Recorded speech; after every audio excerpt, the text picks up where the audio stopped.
Steve jobs जब Stanford university के graduates के सामने खड़े हुए तो वहां मौजूद हर कोई उनकी बातों को सुनने के लिए उत्सुक था। वह एक ऐसा शख्स थे जिन्होंने अपनी मेहनत, संघर्ष और जुनून से टेक्नोलॉजी की दुनिया में क्रांति ला दी थी। लेकिन जैसे ही उन्होंने अपनी स्पीच शुरू की, उन्होंने कुछ ऐसा कहा जिससे पूरा हॉल एक पल के लिए शांत हो गया। सच कहूं तो मैं कभी कॉलेज से ग्रेजुएट नहीं हुआ, और आज पहली बार मैं किसी ग्रेजुएशन सेरेमनी के इतना करीब हूं। उनके ये शब्द सुनकर हर कोई हैरान रह गया। ये बात कोई आम आदमी कहता तो शायद इतनी अहमियत नहीं होती, लेकिन यह स्टीव जॉब्स कह रहे थे, एप्पल जैसी दुनिया की सबसे बड़ी टेक कंपनी के फाउंडर।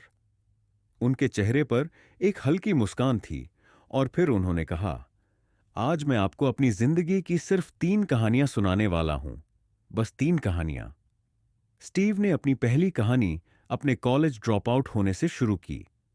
उन्होंने बताया कि उनके जन्म से पहले ही उनके असली माता पिता ने उन्हें गोद देने का फैसला कर लिया था। उनकी गोद लेने वाली मां और पिता ने यह वादा किया था कि वे उन्हें कॉलेज भेजेंगे। लेकिन जब कॉलेज की फीस बहुत महंगी पड़ने लगी तो उन्होंने ड्रॉप आउट होने का फैसला किया।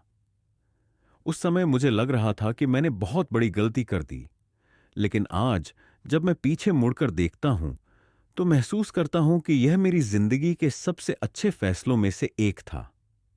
ड्रॉप आउट होने के बाद उन्होंने सिर्फ वही क्लासेस लीं जो उन्हें सच में दिलचस्प लगती थीं। उनमें से एक थी कॉलिग्राफी की क्लास। उस वक्त उन्हें अंदाजा भी नहीं था कि यह क्लास कभी उनके काम आएगी।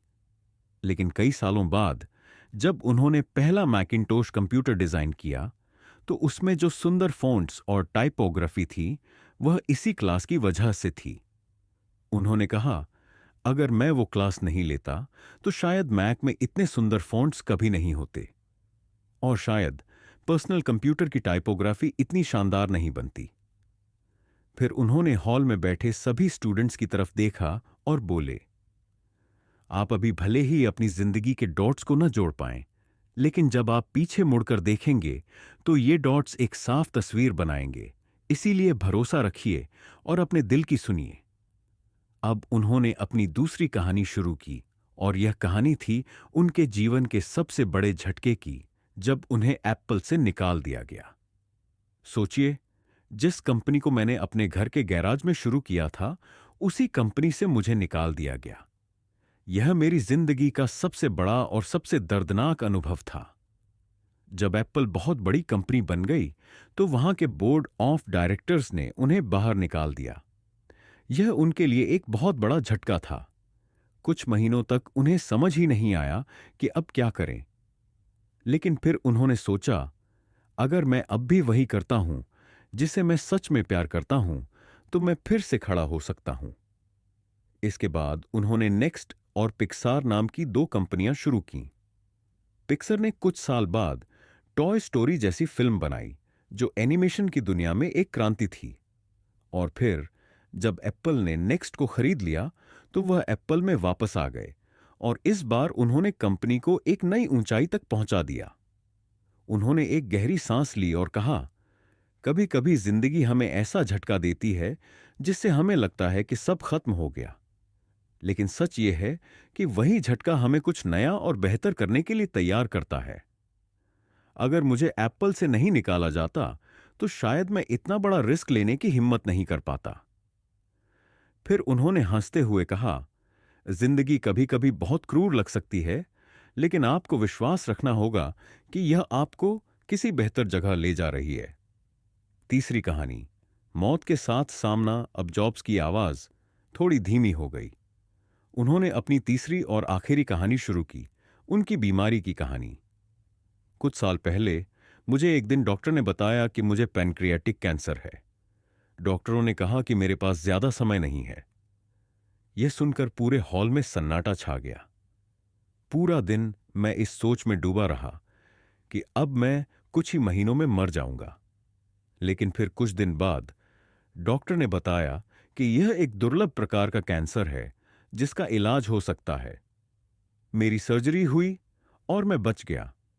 उस अनुभव ने उन्हें जिंदगी को नए तरीके से देखने के लिए मजबूर कर दिया।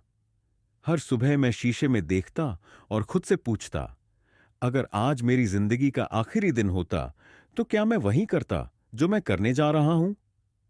उन्होंने कहा, एक दिन हम सब मर जाएंगे, इसलिए किसी और की जिंदगी जीने में अपना वक्त मत गवाओ।